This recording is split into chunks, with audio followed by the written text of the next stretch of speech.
Nuevamente bienvenidos. Estamos con el Chief Digital Transformation Officer de LATAM de Huawei. Ya lo dije bien, ahora sí, mi querido Memo. Guillermo Solomon está hoy también aquí en ASFER. Bienvenido, Memo. Vamos a darle con la segunda parte. Muchísimas gracias por la invitación y sí, adelante. Muy interesantes los temas que se manejan aquí, Fer, y para mí es un honor siempre participar acá.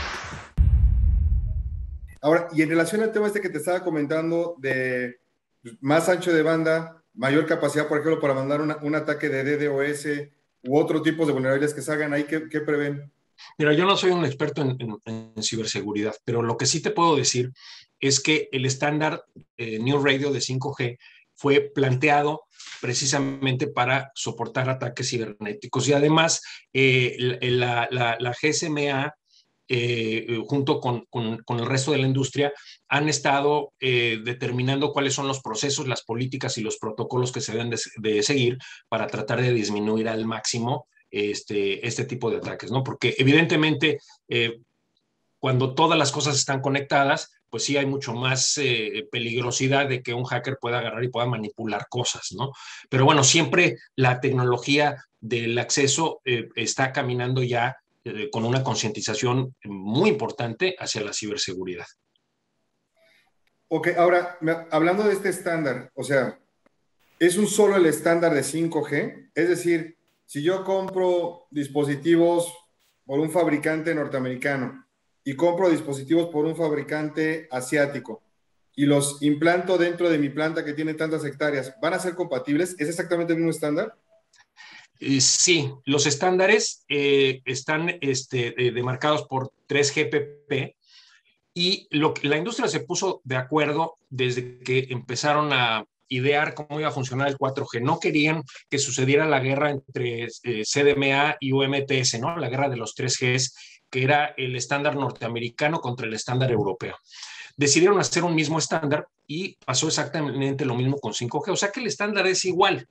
Pero tú preguntabas y comentabas que si Huawei estaba delante de los competidores en este sentido. Si está delante, ¿por qué?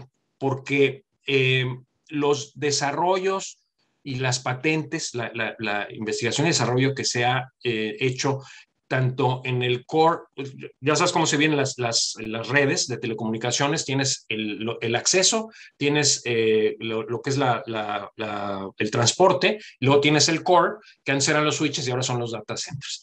Entonces, nosotros hemos invertido muchísimo dinero desde hace mucho tiempo, hablo de 14% o más de las ventas brutas se van directamente a investigación y desarrollo. Entonces, esto hace, obviamente, que tengas mucho más patentes porque tienes mucho más desarrollo tecnológico. Entonces, más o menos el 25% de las patentes de 5G, de este estándar que es igual para todos, son de Huawei. Somos la compañía que más patentes tenemos. Eso por un lado. Luego, si tú te vas, por ejemplo, a los equipos de acceso, mientras que los competidores están teniendo MIMO de 32 transmisores por 32 receptores, nosotros estamos, nada más para que la gente entienda, la 4G normalmente funcionaba con 4 transmisores y 4 receptores. Ahora con 5G estamos hablando de 32 por 32, eso es de la competencia de Huawei. Nosotros ya estamos manejando 64 por 64, o sea que te da muchísimo más ancho de banda todavía un equipo de acceso de Huawei que el de la competencia. Esa es una. Dos, los equipos son más ligeros. En lugar de pesar un equipo 50 kilos, pesa alrededor de 20 a 22 kilogramos. Eso quiere decir que una persona en un backpack puede subir un equipo de radio prácticamente solo. Así le hacen los chinos. En China va una persona sola, no va en una cuadrilla, y va con su cochecito, saca su escalera, se sube, saca su equipo que lo trae y lo instala totalmente solo y en media hora está instalada una antena de 5G, ¿no? Entonces también tiene esa ventaja porque con los equipos de los competidores tienes que llevar por lo menos 2 personas para poder elevar un equipo que pesa más de 40 kilogramos, que no podría cargar una persona, ¿no? Otra cosa también es que estamos integrando todos los equipos de todas las frecuencias en un único equipo. Entonces, en lugar de que tengas un carrier, así se le llama, a cada frecuencia y a cada serie de antenas que utilizas por una frecuencia, en vez de tener un carrier para cada frecuencia en una torre, que es lo que ves en México, que tienes un carrier de 850, otro de 1900, otro de AWS, que es la frecuencia de LTE, otro de 700 MHz, que es el de Altan, por ejemplo, etcétera. Entonces, de repente ves una antena de American Towers con 4 o 5 carriers. Puedes tener en un solo equipo todas las frecuencias con una sola antena, y luego tienes más o menos un equipo que es como un DVD player, aproximadamente de ese tamaño. Cada uno de esos equipos es un radio, le llamamos blade. Entonces tú puedes meter en una carcasita 5 blades, y entonces tienes 5 frecuencias que conectas con una sola fibra a una sola antena. Y entonces en una sola antena de 2 metros tienes 2G, 3G, 4G, 5G, o puedes cambiar todo a 5G, tienes todas las frecuencias en 5G. Entonces, todo eso hace que Huawei esté aproximadamente unos 2 años adelante de la competencia. Y es por eso que Huawei ha sido como un objeto principal dentro de la guerra comercial y sobre todo tecnológica entre China y los Estados Unidos. Oye, ¿y qué le han metido de inteligencia artificial a sus redes? Con eso tenemos lo de 5G.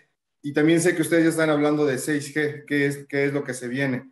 ¿Qué hay con esas dos cosas? La inteligencia artificial dentro de tu red 5G, ¿y qué es lo que están haciendo con 6G? Mira, la inteligencia artificial la estamos usando para 2 cosas principalmente. Una es para diseñar. Entonces, estamos utilizando gemelos virtuales para poder hacer todos los diseños de todas las redes, lo cual te ahorra muchísimo tiempo, muchísimo dinero. Y entonces prácticamente estamos digitalizando todos los sitios de todas las redes que construye Huawei en todo el mundo. Y entonces cuando las diseñamos sobre el escritorio, y sabemos exactamente cómo se ven, y podemos ir poniendo de un menú los diferentes equipos en la pantalla, y sabemos exactamente qué cabe, qué no cabe, qué es lo que había y por qué lo vamos a cambiar. Y luego ya nada más mandamos la cuadrilla con el equipo suficiente, se cambia y ya todo estaba prediseñado a la perfección. Entonces, por un lado, utilizamos la digitalización y la inteligencia artificial para lo que son los diseños y los digital twins. Y por el otro lado, la usamos principalmente en el core, para la parte de mantenimiento y operación. Entonces, el mantenimiento es predictivo, en lugar de que sea para arreglar las cosas, más bien previenes los problemas. Entonces, en cuanto empieza a detectar la inteligencia artificial que hay ciertas fallas, o que empieza a declinar, por ejemplo, la cantidad de datos o la calidad de los datos en cierto lugar, entonces hace ciertas acciones que puede hacer la red sola para autocomponerse, o si no, prende una alarma y entonces se manda una cuadrilla a arreglar eso en específico. Entonces, lo utilizamos, la misma red sabe qué está pasando, previene antes de que falle algo, intenta arreglarlo sola, y si no puede, entonces ya pide ayuda y se manda una cuadrilla. Y la otra es para la parte de la operación. Lo que hacen las redes ahora es que puedes tú tener recursos de manera inteligente en cuanto a capacidad. Entonces, en lugar de que tengas todos los canales prendidos al mismo tiempo, eso también ahorra muchísimo energía. Puedes agarrar y decir, bueno, en esta antena, en esta celda de esta antena en particular, una celda, para explicarles qué es, ya ven que cuando vemos una torre de celular vemos un triángulo arriba. El triángulo significa que tienes 3 sectores, cada sector es una celda. Ahora ya hay mucho más sectores de 3, pero es nada más para explicarles, cada sector es una celda. Ya tenemos algunas torres que tienen hasta 18 sectores, ¿no? Pero bueno, cada sector es una celda. Entonces, en cada celda te cabe una cantidad determinada de usuarios y de datos, etcétera. Entonces, lo que hacemos es que decimos, en esta celda hay muy poco, y en esta otra celda se requiere más capacidad. Entonces, apagamos esta celda y prendemos la otra, o mandamos la capacidad a la otra celda. Entonces, de manera inteligente, la red se está adecuando a las capacidades que le está requiriendo el tráfico que está sucediendo en ese momento. Eso quiere decir que estamos ahorrando entre 20 y hasta 35% de energía en la que ya hemos desplegado con esta inteligencia artificial. Oye, ¿y sobre 6G? ¿Ahí qué están haciendo? Bueno, sobre 6G, toda la industria está trabajando con 3GPP, que es la organización que precisamente es la que, a través de la cual todos los desarrolladores de tecnología pertenecemos a esa organización, y ahí es donde discutimos cuáles deben de ser los estándares. Entonces ahorita lo que se está haciendo es discutiendo esos estándares que ya están en el caso de 5G casi terminados, aunque no totalmente. Todavía se va a discutir en el 2023, por ejemplo, si la frecuencia de 6 GHz se va a destinar toda a Wi-Fi o va a ser la mitad a redes celulares y la mitad a Wi-Fi. Cosas de esas faltan en 5G, pero ya son mínimas. Ahorita se están discutiendo todos los estándares apenas de 6G y qué es lo que 6G va a poder hacer. Lo que te puedo ir adelantando es que recuerdas que se van a utilizar en 5G no nada más la banda C, la de 3500, sino se van a usar bandas milimétricas.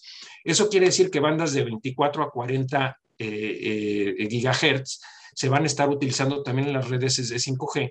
Y eso quiere decir que son frecuencias tan altas que llegan a 200 metros o a 100 metros solamente. Entonces, principalmente son para hotspots y para coberturas dentro de edificios.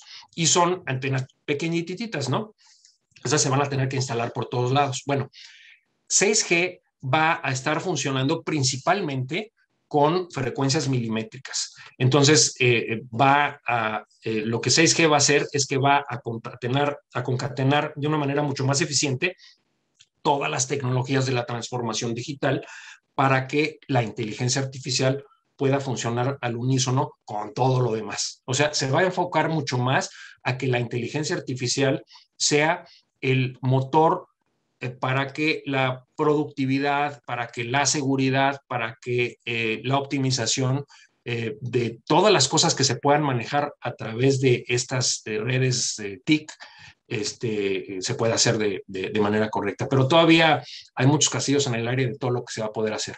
Pero tú imagínate un mundo hiperconectado donde 5G, que ahorita están diciendo los estándares que va de 100 MHz hasta 1 GHz, pues ya vamos a estar hablando de 100 GHz, que es un ancho de banda brutal, que no vas a poder hacer con un ancho de banda tal, y todo lo que se va a poder meter dentro de ese ancho de banda, las latencias van a ser prácticamente nulas ya, de 1 milisegundo, o casi de 0 milisegundos. Entonces, bueno, hay una potencialidad brutal para esto. Pero la inteligencia artificial va a ser la base ya de todo. Oye, Memo, pero entonces, a ver, esta es una conclusión a la cual yo estoy llegando. Dada la arquitectura que tú estás comentando que van a ocupar las antenas de 5G, eso quiere decir que por lo menos en el mediano plazo, o sea, 4G no va a desaparecer, porque yo voy a poder tener entonces 5G en un mall o en el campus universitario o en el fraccionamiento donde yo vivo, pero cuando salga a la carretera, me muevo de un lado a otro y demás, etcétera, ahí no va a haber, no van a estar esas instaladas. Correcto. Entonces, 4G va a seguir existiendo y cuando llegue a 5G, pues me conectaré a 5G y ahí va a empezar va a sacar provecho de y cuando esté fuera de la zona de cobertura, regresaré a otra que tiene mayor, digamos, alcance, ¿no? Como son hoy las redes 4G, ¿no? Digo, eso es lo que o sea, me estoy imaginando. Correcto. No, estás totalmente en lo correcto. A ver, voy a explicar dos cosas que son muy importantes. Uno, acuérdense que New Radio, el nuevo radio, que es la 5G, es solamente 25% más eficiente que 4G. O sea, si tú pusieras sobre la banda de 4G, que es la banda de AWS, tú la convirtieras en 5G, te daría 25% más de ancho de banda, nada más. 25% más de velocidad, únicamente. ¿Sí? Entonces, ¿qué es lo que está haciendo la 5G realmente? La 5G no es nada más una mejor codificación, sí, pero no sería suficiente. La 5G lo que hace es acercar el poder de cómputo al usuario, utilizar redes virtualizadas e inteligentes y concatenar frecuencias posibles para que se puedan utilizar como un solo ancho de banda. O sea, tú vas a poder utilizar la frecuencia de 1900, de 1700, de 2100, de 850, de 700, de 3500, etcétera, y poder usar todas esas frecuencias para poder tener un solo ancho de banda, por ejemplo. Eso es una de las atribuciones que puedes utilizar tú con esta agregación de carriers de manera inteligente.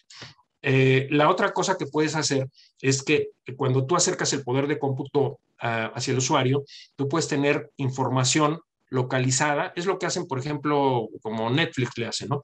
Tiene, en lugar de que tú te vayas hasta los servidores de Canadá por el contenido, tiene en Cholula un servidor donde tiene contenido que normalmente ve ese mercado. Entonces, normalmente tú cuando vas a ver una serie, que normalmente ve la gente de Cholula, pues nada más va al server que está en Cholula y regresa. No tienen que ir hasta Canadá. Así están funcionando las redes de 5G. Ahora, hay una particularidad muy importante. Como tú estás ahorita haciendo despliegues de redes de 5G solo con 3.500 MHz, la cobertura se queda en frecuencias más bajas que llegan mucho más lejos, como ya explicamos. Entonces, efectivamente, lo que se está haciendo ahorita es que todas las redes en todo el mundo que son 2G y 3G se están apagando y se están migrando hacia 4G esas frecuencias. Entonces, las coberturas rurales van a quedar en 4G, normalmente 4G avanzado, que es el famoso 4.5G, que en lugar de darte 5 megas te está dando hasta 40 megas de velocidad. Y 5G va a quedar como hotspots, como tú lo decías al principio, ¿no? Entonces esos hotspots van a quedar donde se requiere muchísima capacidad de ancho de banda y se requiere tener este tipo de operaciones muy rápidas donde necesitas tú tener este poder de cómputo muy cerca para bajar la latencia. Ahora, ¿qué va a pasar cuando yo requiero o quisiera yo utilizar en una granja o en una operación minera que está en una zona rural? Bueno, lo que yo tengo que hacer es asegurarme que la red de transporte tiene el ancho de banda suficiente para poder cargar todos los datos que pondría yo 5G en la minera. ¿Entiendes? O sea, aquí voy a tener una cantidad de datos brutal con video, con sensores, con todo lo que se esté transmitiendo ahí, que voy a tener que meter en un tubo para que llegue todo a la red core. Entonces, ese tubo, en lugar de que sea así de delgado, pues tiene que ser muy ancho. Pero si tú aseguras que esa red de transporte es suficientemente ancho para la minera, entonces puedes poner ahí 5G. En la carretera no necesitas 5G. No se necesita, no necesitas ni la latencia ni el ancho de banda por lo pronto para esas aplicaciones, pero sí vas a poder poner tú tu hotspot de 5G en una minera o en un puerto o donde tú quieras, por más lejos que esté, siempre y cuando tengas la red de transporte suficiente para que haga sentido la cantidad de información que vas a transportar. Sí, si buscas la autonomía que nos dabas en el principio, ¿no? Para el puerto o para los mineros, estos grandes trenes que controlan y demás, y que lo quieres concentrar, lo quisieras tú operar desde un sitio central sin que hubiera gente ahí, ¿no? Así es como lo entiendo, ok. Correcto, y vas a tener un servidor on-site que va a estar manejando el poder de cómputo desde ahí, donde se va a poder manejar la inteligencia artificial desde ahí, porque ese server va a estar conectado a la nube, y en la nube, en algún lado, va a haber una plataforma de inteligencia artificial que va a estar tomando decisiones, etcétera, ¿no? Pero todo el poder de cómputo ya está on premises, ¿no? Está directamente ahí para que pueda funcionar la red. Memo, por último, ¿cómo está Asia, Europa, EMEA, LATAM, Estados Unidos, África en la evolución hacia 5G? ¿Cómo está el escenario mundial? Pues mira, los más avanzados hasta ahorita es Asia, definitivamente. Primero empezaron los surcoreanos, pero ahorita los japoneses van muy avanzados, pero ahorita los despliegues más grandes en el mundo de redes 5G los tiene China. Entonces van avanzados en cuanto a no solamente el despliegue de 5G, también en la adopción de 5G. O sea, ya estamos hablando que en Corea del Sur, para el próximo año, la mitad de la población va a tener ya 5G en lugar de 4G. Entonces van muy, muy rápido. En China se están tratando de utilizar, el gobierno chino tiene una visión muy clara de que 5G es crítica para que China vuelva a tomar esos crecimientos de 2 dígitos que tenía su economía anualmente. Y entonces está muy enfocada en 5G, en fibra y en inteligencia artificial y en la robótica para que vuelva a potencializar su crecimiento, ¿no? Entonces, yo veo que Asia tiene como una visión muy clara de qué es lo que quiere con esa tecnología. Yo veo que en Estados Unidos hay pues todavía como mucha discordancia en qué es lo que se va a hacer con esto. Por ejemplo, si tú ves la tecnología de detección de rostros, está prohibido utilizarla en Silicon Valley, en San Francisco. ¿no? Que se supone que es la cuna de la tecnología en el mundo. Bueno, pues esa no se puede utilizar ahí. O sea, están prohibiendo, los mayores creadores de tecnología en el mundo están prohibiendo que se utilice una tecnología en específico ahí, porque se alega que puede ir en contra de las garantías individuales por la información y la privacidad y todo Bueno, este rollo, y ¿no? el más avanzado son las capitales de China, qué bruto, con el reconocimiento facial. Pues sí, mira, lo que pasa es que la tecnología se puede utilizar para cosas malas y para cosas buenas, definitivamente, ¿no? O sea, ahí está la energía nuclear, ¿no?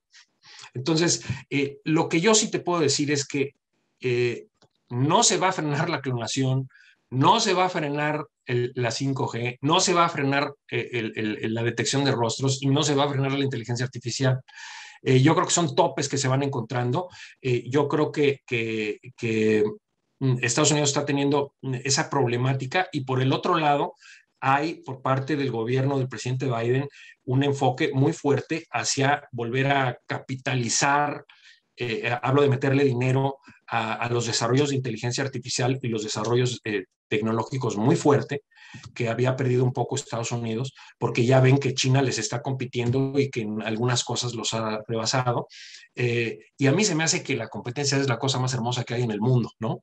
Lo que sí no me gusta nada, nada, nada, es que esta guerra tecnológica está haciendo que el mundo se vaya a dividir en dos estándares y me Sí. parece que dividir cerebros más grandes, elocuentes y capaces del mundo en dos, no tiene ningún sentido para la humanidad. Eso va a hacer que la humanidad retrase su avance.